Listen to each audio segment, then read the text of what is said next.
Those that can, do, and those that can't, talk about it. On you go, Murray. It is go, go, go, go! The thing I love about Murray, he's just so full of excitement about motorsports of any kind. Prost is going for it, and he's done it! He's done it! He hasn't! My goodness, he hasn't! The man is hard to describe because he's above everybody else. You hear the voice before you see the man. What's the strategy going to be? Well, the general feeling is that most of them will be doing 2 laps. Some races can be boring in Formula 1, as we all know, but Murray seems to make them interesting. I happen to have the kind of voice that nature gave me, that suits my sport. And just look at this for sheer raw speed.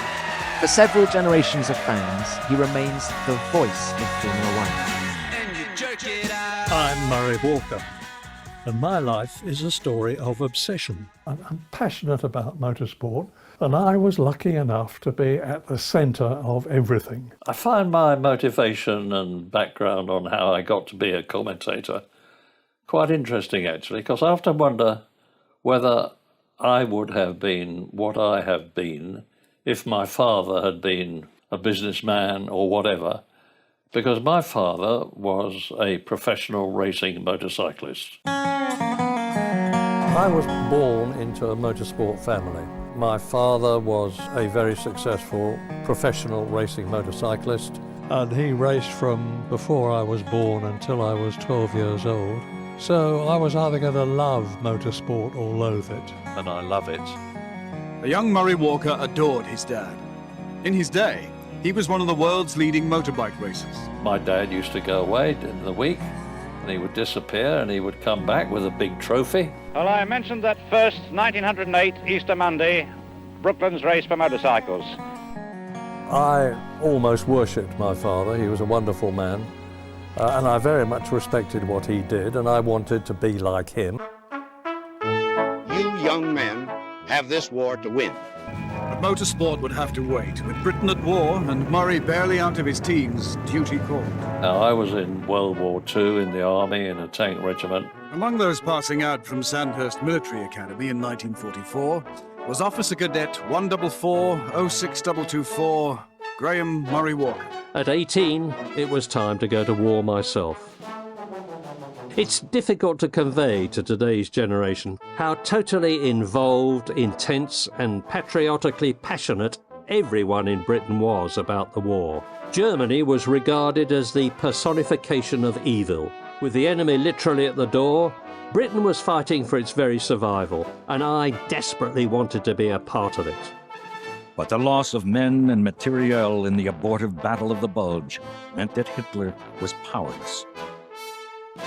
We broke through, and I had an absolutely unbelievable experience of driving across Germany, chasing the retreating German army, and being instructed by the 21st Army Group. We were the lead regiment of the British Army, and we had instructions to get to Lubeck before the Russians, and whoever got there first was going to be in a strong position. We did an 80-mile march in the last day, which in a tank is unbelievable. We linked up with the Russians. We were the first British unit in the army to do so.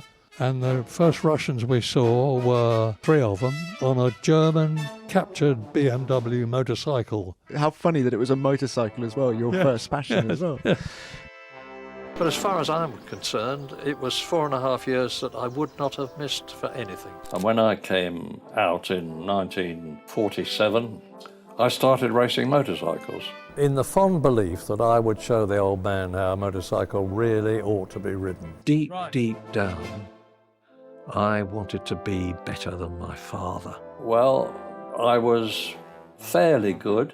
I rode in what are now called endurance 6-day trials. I got a gold medal in the 1949 International 6 Days trial on my 500T Norton.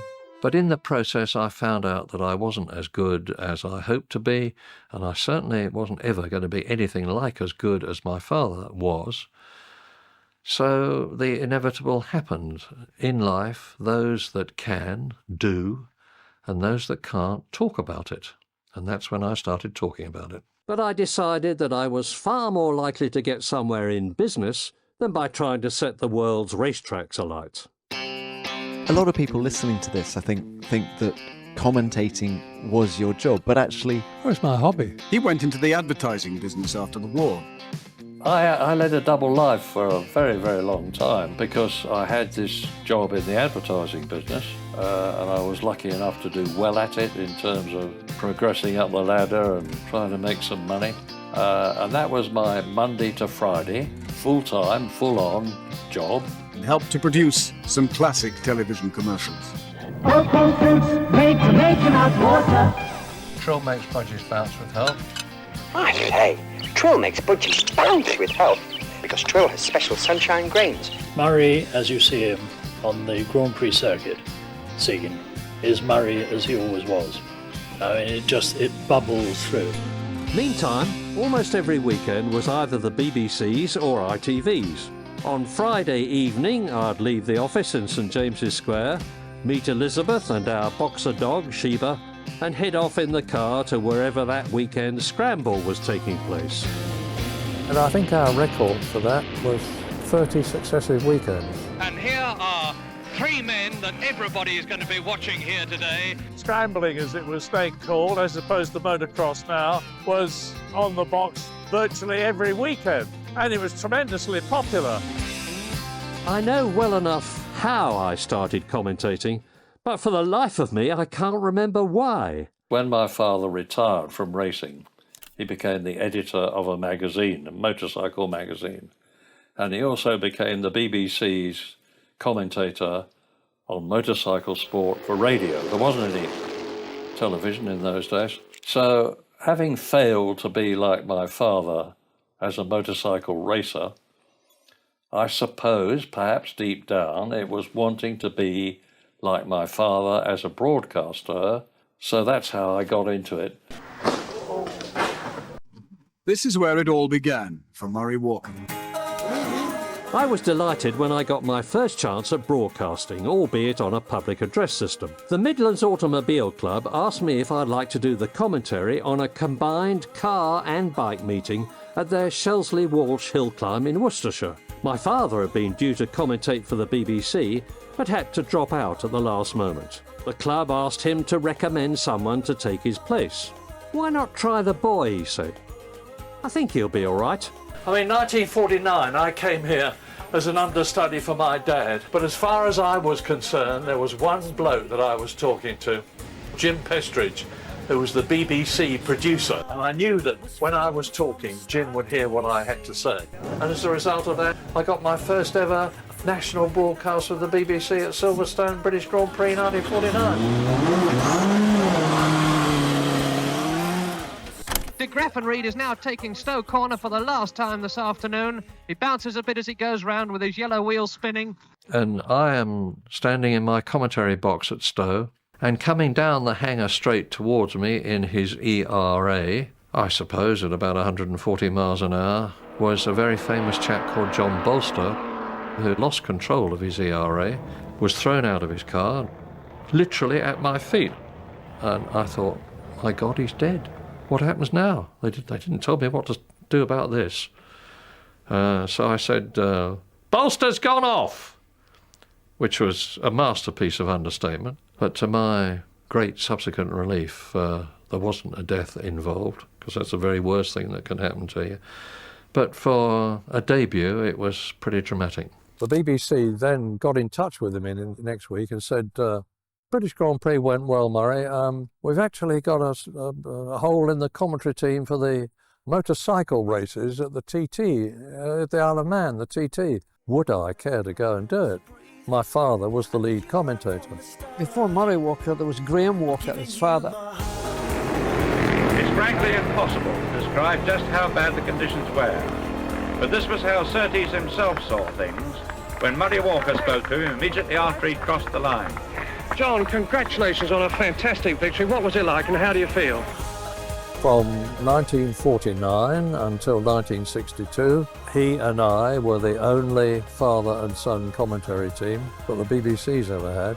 The BBC did a superb job with scrambling, but all good things come to an end.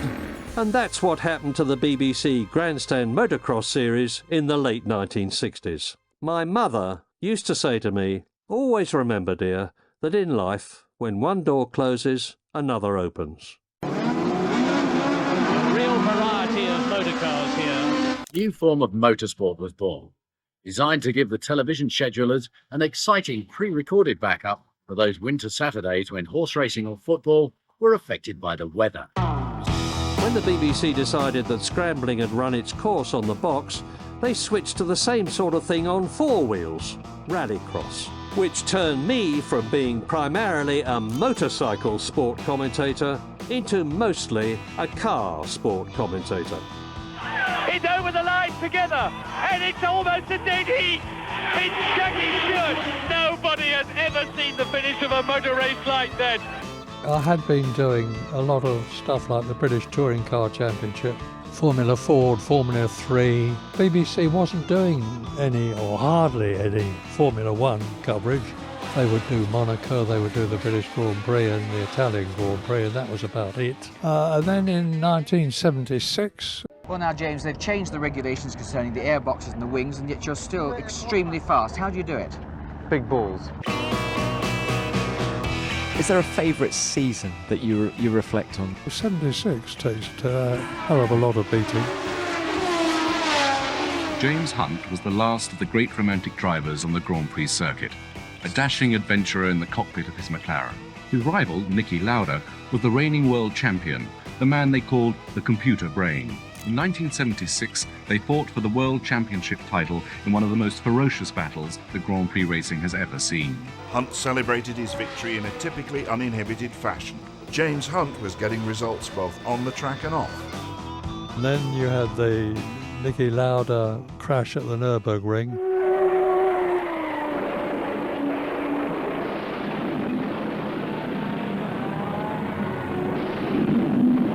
I think everybody who has driven race cars or know what it's about having had an accident is that when you have an accident, physically you can be all right fairly quickly if you have good doctors, but mentally is the problem. To force yourself to get back to the style of driving you did before, that means to reach all the limit or sometimes even be able to go over the limit. And finally you had the incredible situation at Monza where Lauda came back almost literally from the dead and finished well in the points. And then drove in the race that was going to decide the championship, the last race of the year in Japan. At the end of the second lap, Lauda surprised everyone as he pulled into his pit and got out of the car. Conditions, he said, are suicidal. I can see nothing at all. There are more important things in life than the World Championship. But James Hunt is the world champion. James Hunt is the new world champion. James Hunt won the championship and Britain suddenly became aware of Formula 1. James was a very charismatic personality who had a stranglehold on the British public, and the BBC decided they were going to do all of Formula 1. And it was because the BBC started to televise it that Formula 1 became as popular worldwide as it did. And at that time, their natural commentator was Raymond Baxter, and Raymond Baxter couldn't do it because, for a variety of reasons I won't bore you with, and they asked me to do it, and that was 1978. And I was already doing Formula Ford, Formula 3, Formula 2, touring cars, trucks, so it was a sort of gradual progression. And then when I started doing Formula 1, that became so big as the sport grew worldwide, and with all the travelling and time that was involved, that was really all I was doing. I had to stop doing the motorcycles, and Formula 1 became so big and important that it pushed nearly all other motorsport off the screens. But whenever that wonderfully evocative theme music began, The Chain by Fleetwood Mac, I knew that when it stopped, I'd be starting, and it'd be down to me to capture the excitement, the drama, the colour, the noise, and the danger that's Formula 1. The lights go green and it's go. When I started doing Formula 1, I was the only chap. I did the commentating, I did the interviews, I did the set pieces explaining about this kind of tyre or that kind of tyre. Or I did the whole thing for 2 years. The Grand Prix programme's taking off, Murray. Next year we're going to do all the European races live. What made 1979 so significant for me was that at Monaco, James Hunt lost his appetite for racing and sensationally retired. And then in 1980, Jonathan Martin, who was the head of sport of the BBC, took me to one side and said, we're going to have 2 commentators from now on, Murray. You're going to be one, and James Hunt is going to be the other. James Hunt, I said to myself. I think subconsciously I was thinking, they're trying to get rid of me. This is the thin end of the wedge. I'm going to be out and Hunt is going to be in, and I fiercely resent it. I have to admit now that I didn't always like having a co-commentator with me, because I big-headedly wanted to do the whole thing myself. They're easing me out, was my first thought. Next they'll be saying, thanks for all you've done, Murray, but we want a younger man who's actually done it. Because, of course, when James Hunt joined you in the commentary box, he wasn't terribly flattering. I didn't have a very good impression of James at the time. I regarded him as a drunken hooray Henry because, I mean, to be honest... And more than drunk sometimes. That's what he was at the time. And the first commentary we did together was at Monaco in 1980. James arrives, as usual, about 3 minutes before the race begins. He had a half-consumed bottle of rosé in his hand, which he then totally consumed, and the producer sent out for another one. The atmosphere in the box with James was not of the best. James and I were about as different as it's possible for 2 people to be. I was old enough to be his father. I was passionately enthusiastic about communicating the sport. James was an ex-racing driver, ex-Formula One, who'd led a tremendously glamorous and exciting and successful money-oriented life. And there were aspects of it that I, as a very much older man, did not admire and respect. They were chalk and cheese, but the partnership lasted 13 years. For Murray, commentating is a complete physical operation. He commentates not just with his voice, but with his whole body. Words fail me! Aye, me and old son. Oh, I had enough of this. James had ripped a lot of ligaments in his right leg, snowboarding while he was drunk. So he lay on the floor, looking up at the television set, handed the microphone down to James and said, your opinion, James? And all I can say to that is bull. And it took us a long time to knock the edges off each other, but you nearly hit him once. Yeah, that was... And then on this one occasion, James had something to say, and he's got his hand out, and eventually Murray's carrying on, and he's carrying on. James stands up. I'll have that. OK, here we go. I'm the commentator here. Yeah, and I'm taking over, buddy. All right. So he catches hold of the wire, gives it a tremendous tug, and the microphone flew out of my hands into his, and he laconically starts commentating. And I was absolutely incandescent with rage because the adrenaline was pouring out of me, and I was suddenly cut off short. And I actually had my fist back. His head was down. I actually had my fist back to thump him. And the producer was a chap called Mark Wilkin, and I looked across the box, and Mark was going, Don't hit your fellow commentator. So I didn't. And that preserved a beautiful friendship. Grand Prix should be 200 miles or 2 hours, whichever is the lesser. So we didn't have to sit here and get bored out of our minds for 3.5 hours. And if your idea of boredom is driving around Monaco for 3.5 hours in the rain, James, it certainly isn't mine. We have different temperaments. That's right, it's just our different styles, and I like to think that the contrast works well. And over the years, the decent and cheerful chap that had always been inside him took over, and our relationship was transformed. There's a lot of grey commentators who never quite get to say what they feel they would like to say or dare say. That was not James Hunt.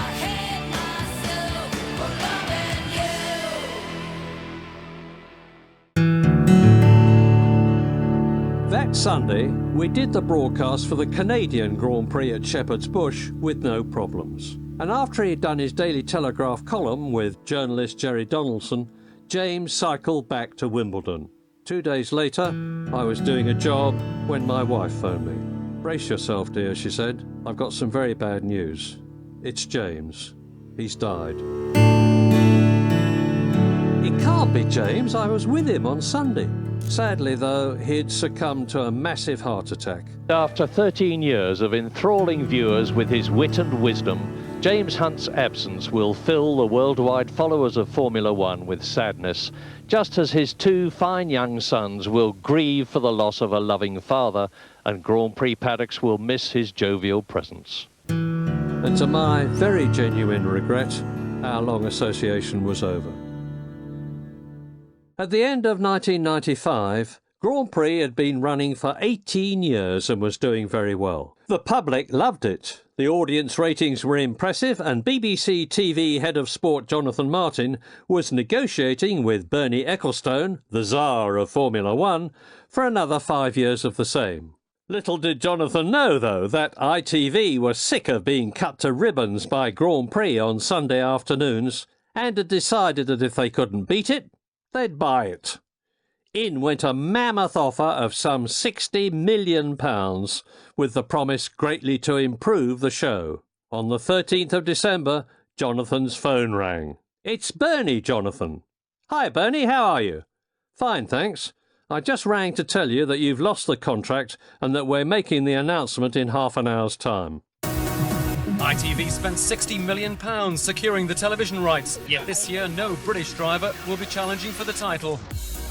Now, I knew nothing about the ITV coup until I turned on my car radio. To say that I was flabbergasted would be a massive understatement. That's it then, I thought. You've had it.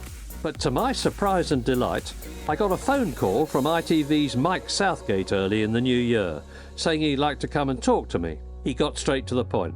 "We want you to carry on with us, Murray. You'll be #1 commentator, and this is what we'll pay you." It was a hell of a lot more than I was already getting. A new team for a new season's racing. Murray Walker, the only established face, as ITV unveiled the lineup of commentators who'll cover the 17 races in '97. 5, 4, 3, 2, 1, 0. On the air. Do not adjust your sets. This is Formula One on ITV.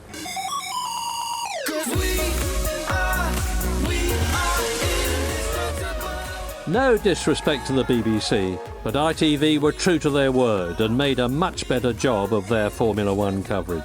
And Murray Walker's right-hand man is a Formula One hero, now retired. In the commentary box, Martin Brundle joins Mr. Formula One Murray Walker. Martin brings with him up-to-date authority of close to 160 races at this level. Obviously, it's a bit of a shock to the system not being a full-time Grand Prix driver, but this is a wonderful opportunity, and it's an important role to add to the entertainment of the TV viewers. Every Grand Prix season is special for me, but this one is especially special because alongside me, my friend Martin Brundle. How did Martin Brundle get into the act? Quite simply because he was the best man for the job, a broadcasting natural.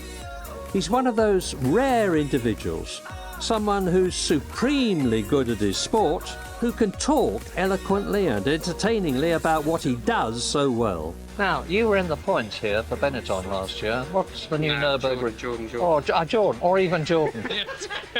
And when he's with Martin, I think the couple are terrific. What do you think? Murray's the boss. I've always had the attitude that I'm moving into Murray's office. Ready to go in the commentary box, Martin Brundle and Murray Walker. But when they go cue Murray Martin, I'm extremely pleased that he's the man that picks it up, because when you open your mouth to that number of people, your tongue goes all dry and you think, I hope this is right, what I'm about to say.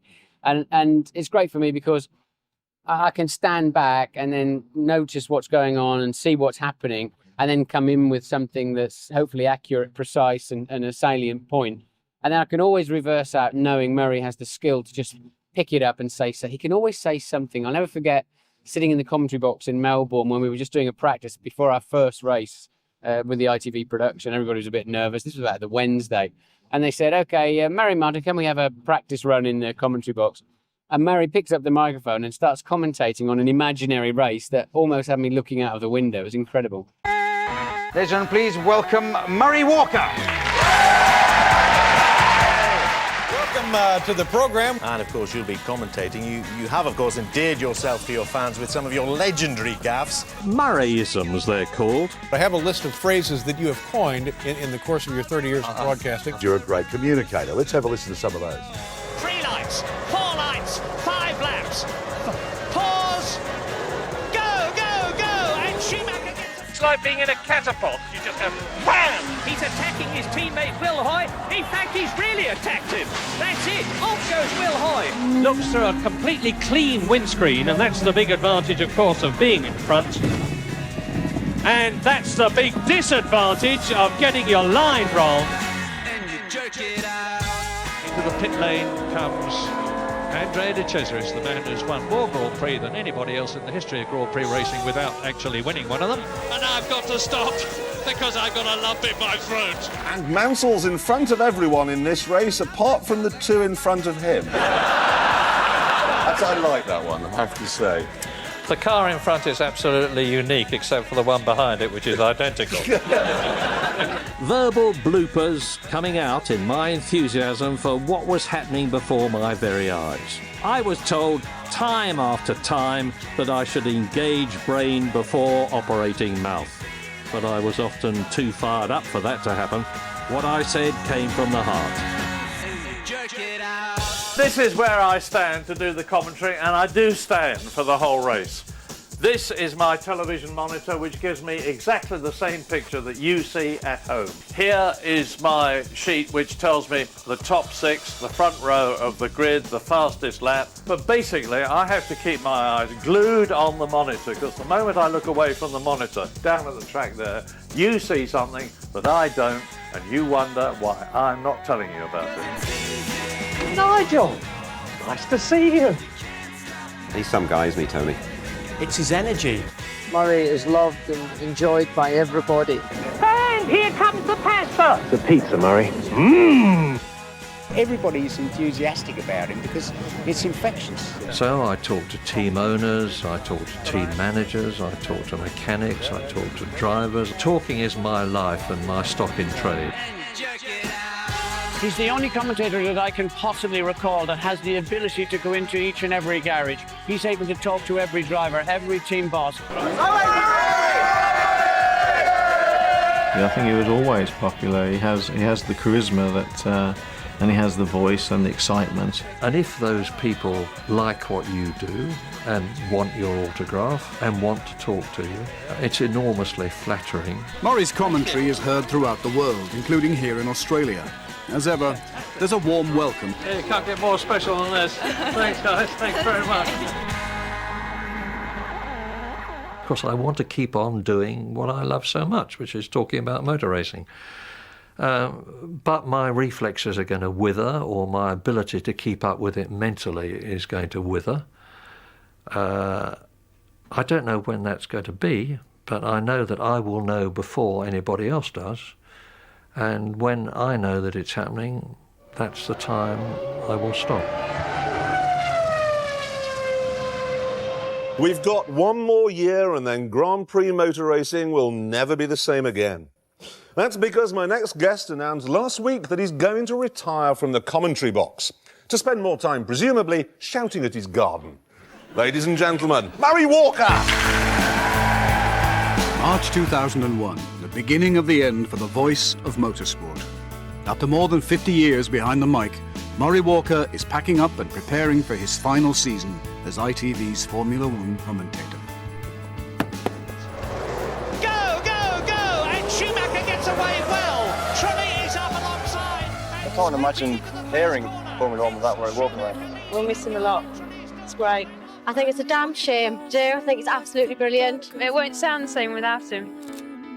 People say to me, what's the proudest moment of your life? And I say, this is the proudest moment of my life. It was in 1996, my last year with the BBC, when on the 12th of December I received the OBE from Her Majesty the Queen. Later, as Her Majesty hung the medal on my lapel, she said, "I seem to have been listening to you for a very long time. I'm delighted to hear that, Your Majesty." How long have you been commentating now? 48 years, man. That is a long time. To me, being honoured by your country for doing something that gave you so much happiness and satisfaction was the ultimate achievement I could have hoped for. 2001 hurtled by in a cloud of euphoria amid emotional occasion after emotional occasion. It's mine. My God, look at that. I must retire more often. Thank you all very much. I've had 52 wonderful years. If you've got the love and respect of the people that you're talking to, it makes it a very easy job, and I've loved every second of it. Thank you very much. Oh God, I'm going to miss it enormously because this has been my life. I want to stop while I'm still ahead with the viewers and not hang on a bit until I'm past it. Motor racing is full of piranhas. Murray survived, and he survived by being a gentleman. That's the greatest compliment I could ever pay. I think his contribution has been as great as, it's certainly as great as any driver. And, you know, I mean, one has to rate it alongside somebody like Ferrari. Murray's trousers on fire style, his excitement and enthusiasm, has transcended commentary, and now there's an awful lot of other commentators that try to do the same sort of thing. It would be a great mistake if anybody tries to be the next Murray Walker, because there can never be another Murray Walker. Old soldiers never die, they only fade away. And I want to do so with dignity, keeping the light burning brightly until my time comes. Last word to Murray Walker. Murray, thank you for a phenomenal ride. Take us past the checkered flag. So that's it then, folks. That's the last from me. All I can say is that it always has been a pleasure, and I hope you will enjoy Grand Prix racing from now on. Goodbye. Somewhere only we know. Somewhere